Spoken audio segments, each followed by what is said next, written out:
In this video, we'll be studying about Business Studies 4th chapter, that is Planning.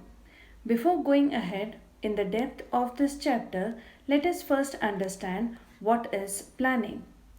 So planning is setting objective for a given time period and making various courses of action to achieve them, and then selecting the best possible alternative from different course of action. This is the main definition of planning. After the definition of planning, let us check out with the features of planning. The first feature of planning is achieving objective. So planning starts when we determine the objective. After setting up the objective, planning decides the method, the procedure, and also the steps which has to be taken to achieve the objective. So this is the first features of planning.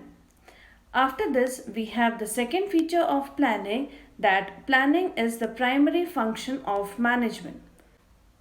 Planning is the first important function of the manager.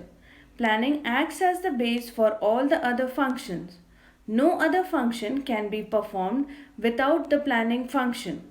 Other functions are totally depend on the objective which is being made in planning. After this, we have the third feature of planning, that is planning is pervasive. Planning has to be done in all the level of management. Planning is not only restricted to the top level manager. Planning differs from different level and also in different departments.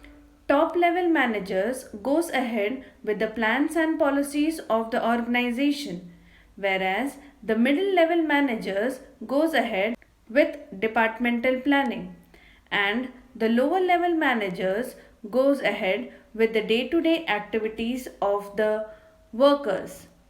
Now let us check out with the fourth feature of planning, that is futuristic. Futuristic means looking ahead. Planning is never done for past, it is always done for future. Planning aims at looking into future, analyzing it, and also predicting it for the best of an organization. After this, we have the next feature of planning, that is continuous. Planning is continuous as plans are prepared for a specific period of time. After the end of that specific period, a new plan is being prepared. That new plan acts as the base for the new situation and also for the new conditions. After this, we have the last feature of planning, that is decision making. Planning is needed when we have different alternatives. When we have only one alternative, then planning is not at all required. Planning helps in selecting the suitable alternative from different alternatives which are available. So these are the 6 features of planning.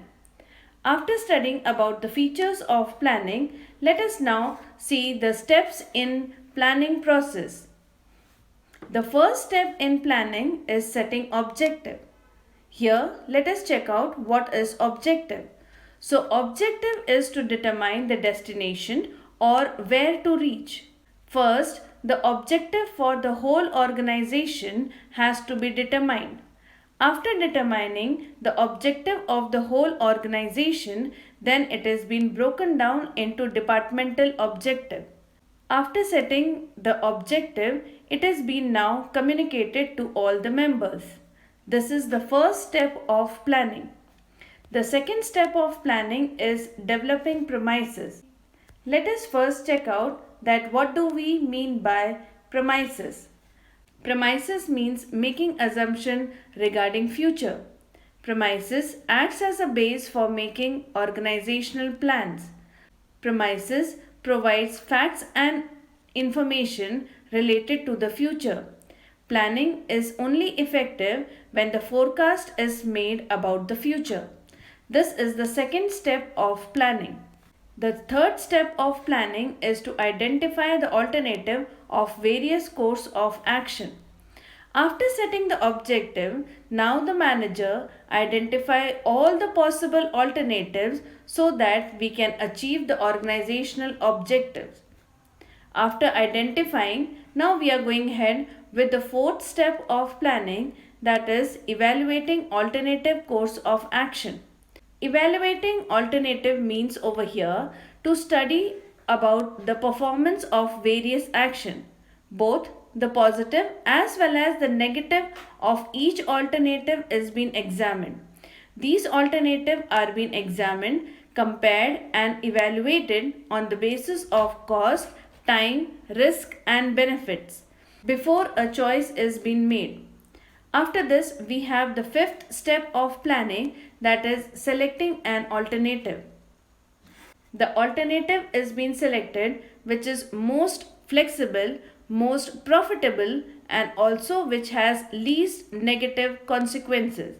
The alternative can be also selected with a combination, that is combination of two or more alternatives can also be selected.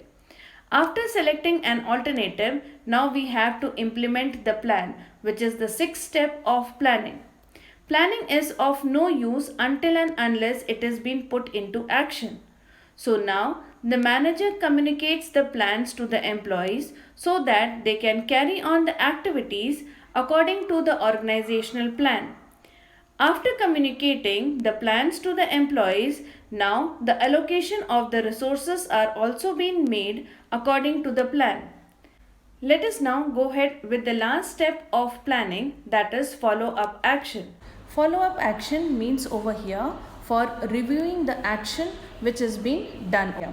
So the manager monitors the plans carefully while it is implemented. The monitoring of the plan is very important because monitoring ensures effectiveness. So, during follow-up, many adjustments are made in the plans. If there is any deficiency, then modification is being done. So, this is the seventh point of planning process, that is follow-up action. So, this is the last step of your planning process, that is follow-up action. Thank you.